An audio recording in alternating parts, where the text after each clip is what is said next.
Bapak itu serius. Serius? Iya, Mas Gibran yang receh itu. Nggak percaya kan? Nah, itu hanya tampilan di depan. Bisa bertampang garang selama jadi wali kota Solo, terungkap kelakuan receh Gibran Rakabuming yang dibongkar Kaisang Pangarep, Irfan Hakim sampai geleng-geleng. Sebagai pejabat tinggi di Solo, Gibran Rakabuming dikenal sebagai sosok yang garang dan tegas. Putra pertama Jokowi itu memang menjalankan tugasnya sebagai wali kota Solo dengan disiplin yang tinggi.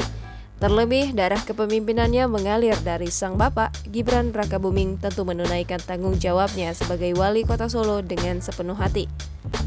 Seperti yang diketahui, Gibran Rakabuming menjabat sebagai wali kota Solo pada periode 2021-2026. Setelah 1 tahun lebih menjabat, Gibran Rakabuming dikenal tegas dan kerap turun ke lapangan untuk memantau kondisi masyarakatnya.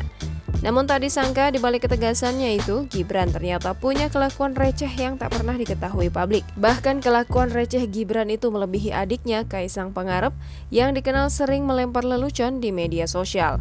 Lantas seperti apa sosok Gibran yang tak diketahui masyarakat?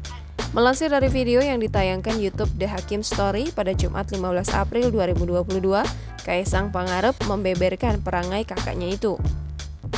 Kala itu, Kaisang dan Irfan Hakim tengah berbincang soal sifat Jokowi saat kumpul bersama keluarga. Rupanya Jokowi selalu serius dalam berbagai kondisi, termasuk kepada anak-anaknya.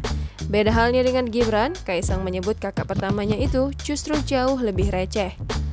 Kaisang mengatakan bahwa wajah Gibran yang serius di depan publik itu hanya tampak luarnya saja, berbeda dari tabiat aslinya.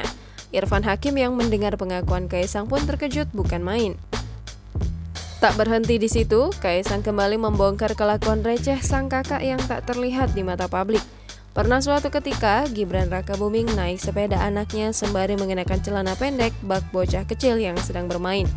Kaisang sebagai adiknya pun tak habis pikir melihat kelakuan kakaknya yang ada-ada saja. Kaisang bahkan menuturkan bahwa video kakaknya yang bersepeda bak anak kecil itu tersebar di YouTube. Tahu betul sifat receh kakaknya, Kaisang juga heran mengapa Gibran bisa terpilih jadi wali kota Solo. Bahkan Gibran menjadi wali kota Solo dengan poin kemenangan yang luar biasa. Jangan lupa subscribe, share, komen, dan like ya!